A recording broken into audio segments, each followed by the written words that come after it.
Welcome to Map Crow, the RPG art show. My name is Kyle, and today we're talking about how to find your art style, or maybe why you shouldn't.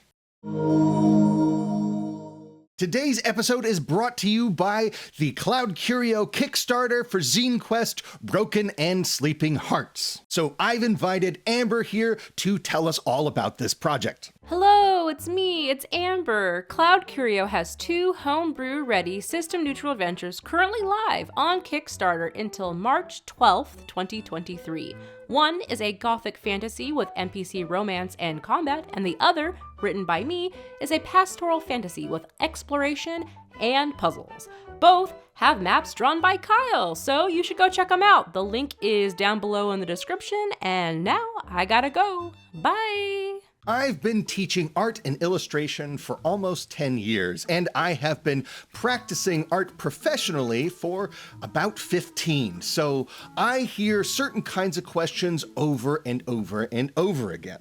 Questions like, how do I break into X industry? Or should I go to art school? Or most commonly, how do I find my style? And this seems like a fairly straightforward and natural question, because whenever you think of your favorite artists, you're probably thinking of how their work looks differently, how you can recognize it from everybody else's. And if I look at online art spaces, especially on social media, I think I really understand why this question is so pressing. Because if you look at the professional artists that are making a living selling merchandise and prints off of their, say, Instagram page, all of their stuff looks very similar. It all looks like it comes from them. They have created a unique visual presentation that is associated with them. So if you want those prints, if you want those charms, if you want access to that thing,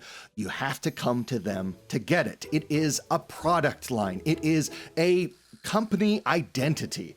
And so if you want to be successful and earn money as an artist online, then you need to get to that point as quickly as possible. Or so we would be led to believe. But making a living selling your own work off of social media and Patreon is only one way to earn money as an artist. If you want to be a comic artist or a storyboarder or an illustrator or an animator, you can't afford to have just one style. You are a commercial artist that is going to be asked to bring your talents to whatever project you are hired on. And they don't want you to draw just one way.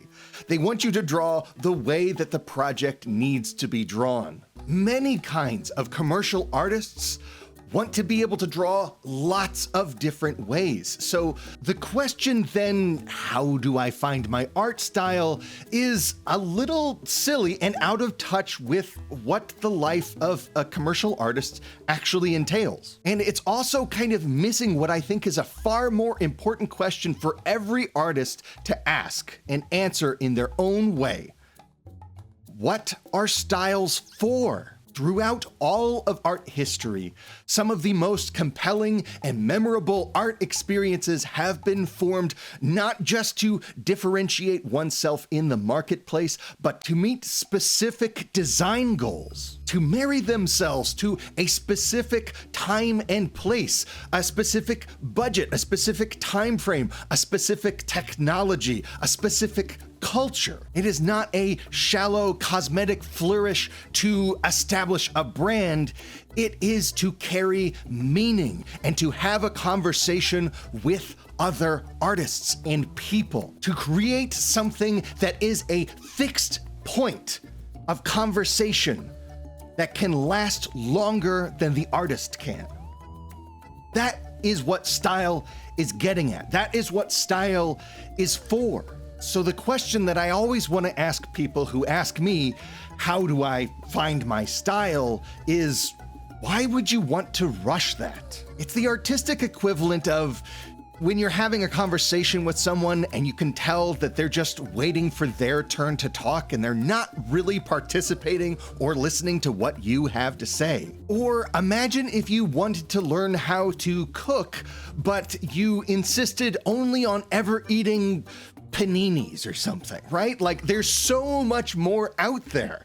But you've arrived at the one thing that you've chosen to be curious about? Like, of course you're going to get burnt out. Of course you're going to get bored. Now, I know I sound like an old man, but I do get frustrated when emerging artists are asking for speedrunning strats when they should be stopping and enjoying the process, enjoying the discovery, enjoying even the struggle. If you want to make a living from your art, yes, you do have to at some point make some big business decisions about what you want to make and put out into the world. But you must be careful in your haste not to mangle the thing that you need the most, which is your love and enjoyment of the process of making art in the first place, your curiosity, your passion. I've been doing this long enough to see people blow up and burn out. And the people that burn out almost always do so because someone who is paying them is treating them like a machine, or worse, they are treating themselves that way. When I first became an artist, I wanted to draw a comic book, a graphic novel. And I spent a lot of time testing out different styles, different approaches to make sure that what I was doing, the way that I was working, was sustainable. And this style also needed to serve two purposes. It needed to look good on the screen, and it needed to look good in print. And now, one of the things I appreciate more about illustration work is that I can spend more time and invest more detail on each of these images because I don't have to draw 5 of them on a page. I can just focus on the narrative of the static single image. So rather than figuring out what my style as an artist is, I try to approach each project as having its own specific constraints that the style needs to emerge from. And I'm also reminded of a quotation from one of my favorite cartoonists, Will Eisner, who said once, "Style results from the failure and frustration, from grappling with one's own weakness as an artist and turning them into advantage." So I don't really worry about finding my style.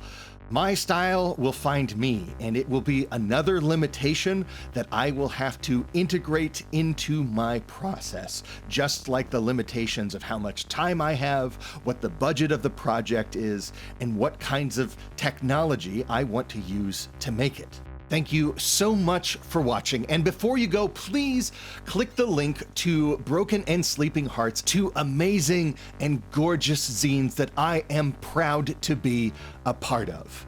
So until next time, my friends, get out there and devour style omnivorously.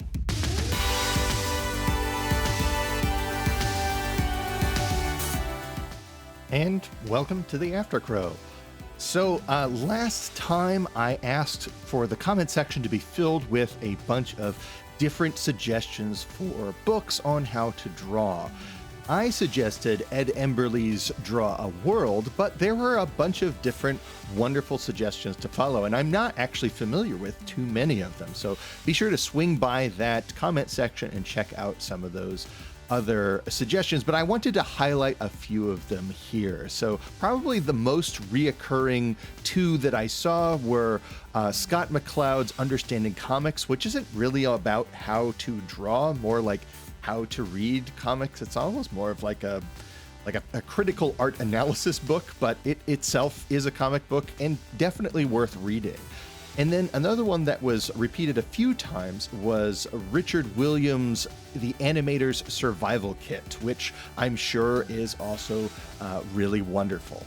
But another comment that kept coming up last time was that a lot of people don't really learn art from books. They learn it from tutorials, kind of like what we have on this channel, or by checking social media and things like that. And I think that's fine. I think that's great, but it's not a replacement. The kind of relationship of slow looking that you can have with a book is very different than what you can get with somebody kind of talking you through it.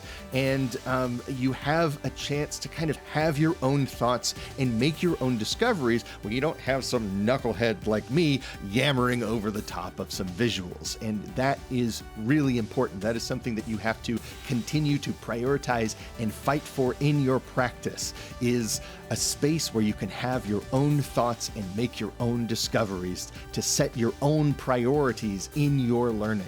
And books, I think, do that in a different way than other kinds of instructive media.